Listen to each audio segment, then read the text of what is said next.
remember last year when I was making 1930s knickers and I said, so what I'm going to do is I'm going to make a 1930s set of knickers from that lovely pink rayon-like viscose that I showed you earlier with the lace, and that's going to be sort of like my jazzy, sexy 1930s pair of knickers. And then I'm going to make a 1940s pair based on this pattern from some scrap fabric, and that's going to be my make, do and mend type pair of knickers. Yeah, well, almost a year later, we are finally getting to that video. So here's where I got to last year. All right. I've raided this pattern already for the tissue pieces. Oh, okay, that was not what I was expecting. They're still quite big for a pair of knickers. But I'm going to trace these off onto tracing paper, reduce them down to be my size, grade them down, which I really hate doing, but needs must. Maybe I'll cut these out today. Maybe, actually, cutting is not good today, and I'll get round to these at a later date, I think, when I'm a bit better. Yeah, about a year later, but anyway. So I began by tracing off this vintage pattern, which is Butterick 570. But these knickers were going to be quite a bit too big for me, so I would need to grade them down. This I do in a rough and ready sort of fashion by just moving the darts and the side seam until they matched my measurements. Then I cut everything out of the leftover fabric from my 1950s dress. The fabric is a vintage cotton, probably 1980s, but I liked that it was deadstock, and it's also nice to be using scrap fabric, very make, do and mend.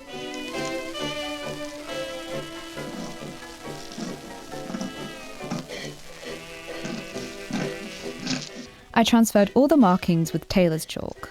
On the original pattern, these were circular perforations, so I drew circles on my trace pattern and then carefully folded the pattern back so I could mark the circles.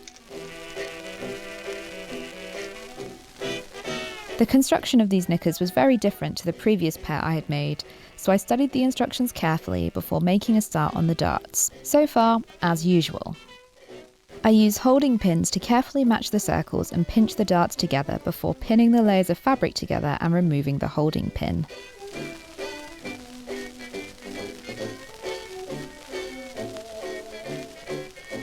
You may know if you watch a lot of my sewing videos that I like to batch my tasks together, so I also pinned a few other pieces together, the gusset and the hem on the placket.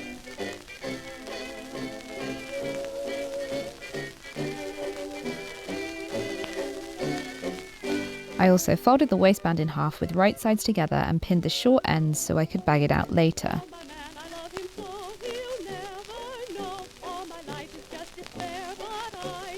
Then I took all those newly pinned bits over to the machine and stitched them in place, starting with the ends of the waistband, then the curved seam of the gusset, then the darts. I then machine tacked the folded hem of the placket in place. I wasn't entirely sure how this placket was going to work at this point, so I just trusted to the instructions. I finished off the darts by tying the threads together. I often get questions about why I don't reverse at the end of my darts, and I just prefer this method for my own clothes, as it gives a smoother finish to the point of the dart and helps prevent puckering. When I make anything that's going to get a lot of wear and washing, I tend to reverse. It's kind of a trade-off between strength and beauty. I'd made the decision to French seam all the seams, so I was clipping the crotch curve on the gusset when I suddenly realised that I'd made a mistake and sewn the gusset pieces together right sides together instead of wrong sides together, as you do for the first round of stitching on French seams. So I ripped that seam out and stitched the gusset pieces again, this time the correct way around for French seams. So then I clipped and graded down that curved seam, pressed it open over a tailor's ham, and then pressed along the seam itself to get a crisp edge.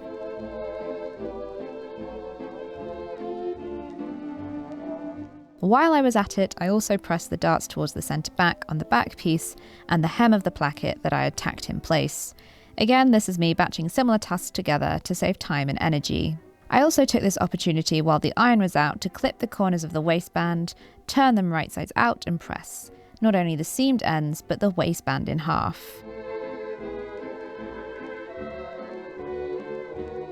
Next, I did the second round of stitching on my gusset to make the French seam and neatly enclose all those raw edges. Then the next step was to hem the leg edges of the gusset. I was having a little difficulty visualizing how these knickers were going to go together with the gusset, so it was definitely a case of just follow the instructions and hope for the best.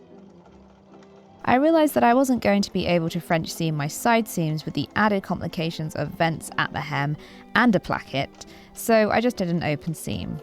As the seam here is cut on the bias, it shouldn't fray. I only stitched as far as the mark for the gusset and then pressed those seams open, carefully turning back the seam allowance at the hem to make the vent.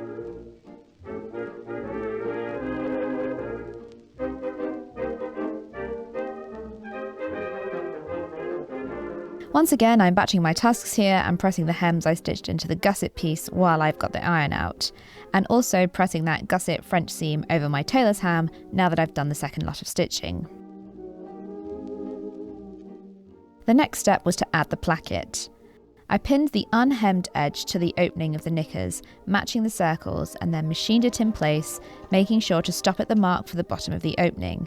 Take the work out from under the machine and readjust everything so that I didn't catch any seam allowance when carrying on with the second half of the placket. Good night, sweetheart, till we meet tomorrow. Good night, sweetheart, sleep will banish sorrow, tears and parting. Then, to sandwich the raw edges of the opening inside the placket, I had to clip the seam allowance of the side seam right at the point where the placket opening starts. So I'll say good night, sweetheart. I then folded over the placket to encase the raw edges, matching that hemmed edge up to the sewing line. This is the half of the placket that will make the underlap, and so that previously tacked in place hem was starting to make sense. You in each one I'll hold you. Good night, sweetheart. For the front half, I folded the placket back and machine tacked it in place at the waistband. So this is the part of the opening that will sit on top, and the raw edge will be enclosed when the placket is stitched to the body of the knickers.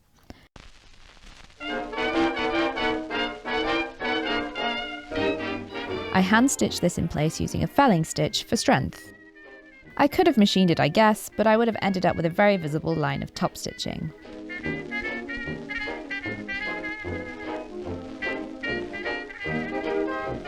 Next, I hemmed both legs of the knickers and top stitched the vents at the hem open. I just did a simple double turn hem about 1 centimetre wide.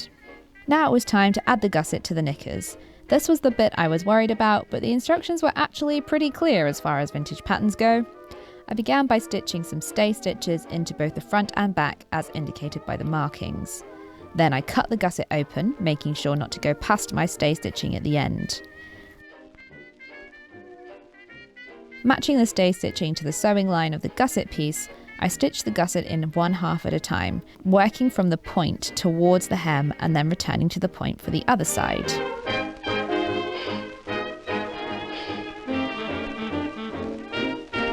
I neatened the seam allowances by felling them down by hand for strength.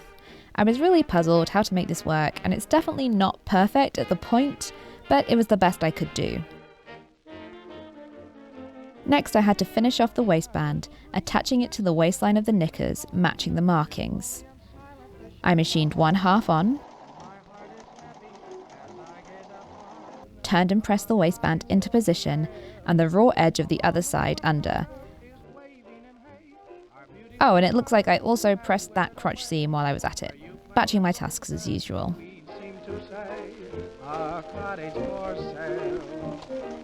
To finish the waistband, I first of all tried to do a stitch in the ditch, which didn't go so well. So I got out my top stitching foot and made the decision to top stitch the folded edge in place instead. I'm not sure if that was because the instructions told me to do so, or if I had a particular reason. I usually like to hand finish waistbands and hems, but I machined both on these knickers. Maybe I thought it would be more likely a 1940s home seamstress would have saved all the time she possibly could. Anyway, with the waistband stitched on, it was time for the buttons. I struggled to choose buttons for underwear because you don't want anything that will dig in. But then I remembered that I had these vintage fabric covered buttons, which I think are actually intended for underwear, or at least I've seen them used on underwear because they're so flat. So then it was time to make buttonholes. I don't have an automatic buttonhole feature on this machine, so I have to do them freestyle, which honestly I'm used to. Just always make a sample on a scrap bit of fabric before you start. All that was left to do was to sew the buttons on. I did make a little bit of a thread shank for these buttons, as the opening was quite thick where the placket met the waistband, and all those layers of fabric weren't going to fit underneath the button. Then I fastened off my thread on the wrong side of the placket, and it's time for the reveal.